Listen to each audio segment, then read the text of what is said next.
Seen that you keep meticulous track of every call, the notes, if they showed, if it's led to a sale. What do people need to have in that spreadsheet? Is understanding, number one, are people actually showing up for my calls or not? Secondly, is understanding what are the objections I'm hearing, and that leads to training. Going really into it is keeping track of your numbers in the sense of how many calls are booked, to how many calls are completed, to how many sales are made from those completed calls. Knowing those basic numbers could be a driver to the actions that you actually want to take. These are exactly the types of things you are teaching people on your calls inside of Mastermind. They are so empowered by what you all are talking about. Colin, you have spent a lot of time with Inner Circle, Mastermind, and All Access members the past few months. What is something that you're really excited about in those calls? And what is something that has come up that you think people should know that you've seen repeated? First of all, those communities have some amazing people, just not only from a skill set point of view, but people who are purposeful in how they want to go about building a business, and their commitment to implementing is something that really stands out. One of the things I see that we can definitely help them with even better is understanding the numbers that drive sales, like the business of business. Because being in business is about being in business, and being in business means you have transactions happening and you're serving people, and then everything else to me happens after that. And when you say numbers, you're not just saying pricing, you're saying on these sales calls, the data that drives sales. Yeah, you're right. You nailed it there. The data that drives the business, understanding the number of leads you need, number of calls you need, the number of conversions you need.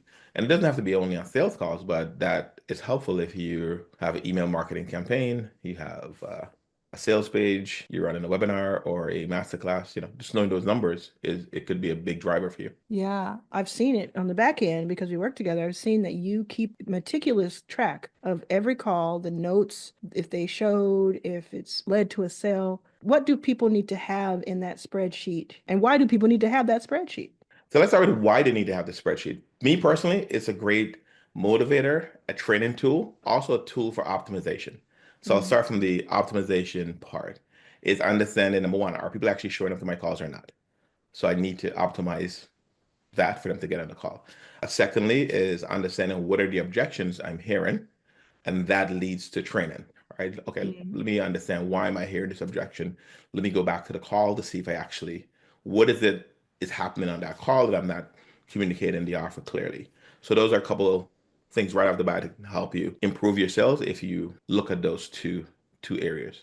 Now, going really into it is keeping track of your numbers in the sense of how many calls are booked, to how many calls are completed, to how many sales are made from those completed calls. Knowing those basic numbers could be a driver to the actions that you actually want to take. It could be a motivator, right? If you know, hey, if I book 10 calls, I make 2 sales, there should be some internal drive. So let me get 10 qualified people on this Zoom because I know I can help them. I know I can help at least 2 of them and set the others up for success maybe down the road. Exactly. And those numbers, I think, for some people will be very motivating. And when you think about the price point, so use a real world example of how those numbers start to play out. So let's say your offer is $1,000 and you had 10 sales calls and you close one deal that is 10% of the calls resulted in a sales conversion. Awesome. Now, to some people, they'll be disappointed by that. I wanted to close more. Great. That's a good place to start, but also looking at the total value of the 10 calls. I had 10 calls. I collected $1,000 in revenue. Each call technically was worth $100. So there's a value in each call. And the higher the value, the better for you. Usually, the higher the value depends on a couple of things, not only your price point, but also your collection rate on the call. So if you're able to collect more money on the call, your value per call goes up. If you have more payment plans, it goes down, but then there's some monthly recurring revenue there coming in, depending if they follow through completely on the payment plan. Yeah. So you either simply want to have more people say yes out of a given number, percentage wise, or you want to have a higher price point of what is said yes to. And either of those two things will make that per call amount more. And both of those things will skyrocket you. But in order to figure out what your base point is, your baseline is, you have to have those calls, Yep. right?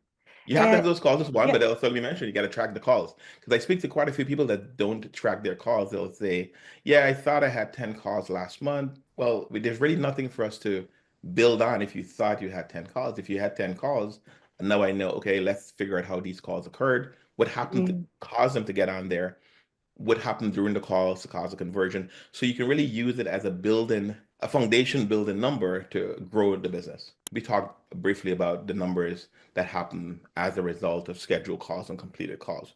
But those numbers go beyond that, right? Before that, what happens before that? Like knowing your numbers could be if your main lead generator is content, how much content you're creating, how often you're creating mm, it, what number of views you're having, where's the drop off points in the videos, how much subs you're getting, how many click throughs you're getting. So there's a lot of things you can track, but just bringing some awareness to your numbers and linking it to the final result you're looking for. So that's one way for content. But I personally recommend if you're new to this, your content hasn't been generating enough lead flow right now, I recommend building relationships, doing some outreach.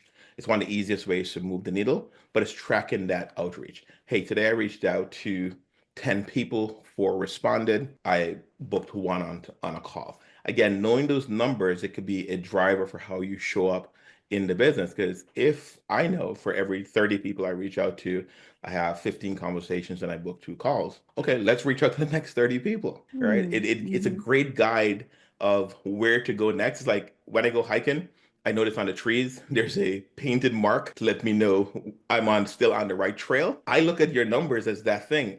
You're still on the right trail. You see the painted marks. I feel a little more reassured, some more confidence that I'm going to get to the outcome that I'm going to experience on that trail. So I think that's the same way your numbers actually help you stay motivated, stay encouraged, stay on the right track as you go about building the business. Awesome. These are exactly the types of things you are teaching people on your calls inside of Mastermind. And when I see people's reaction to you even being on a call, like a group call, or if they text me or talk to me, they are so empowered by what you all are talking about. Can you just talk briefly about those power hours that you're having? What makes them so transformative for people? I love you call them power hours. I never thought of them that way, but that's what they turn out to be because I get to look into the glass. Most people don't get to see themselves, how they show up, right?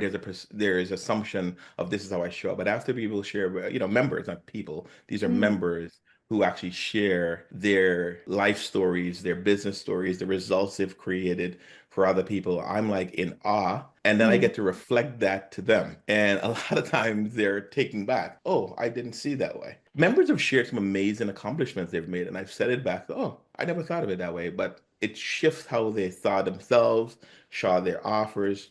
And the calls become not only about sales and business, it becomes about that person seeing mm. themselves in the best light possible. And as one of our mastermind interviews talked about the carrot, Yeah. giving them the carrot. My carrot is sales, right? I'll teach you how to sell more. But what I really want to help our members with is really how they see themselves, their beliefs, their value, that whole person. Because when that is on point, everything else becomes easy. Amazing. Thank you so much.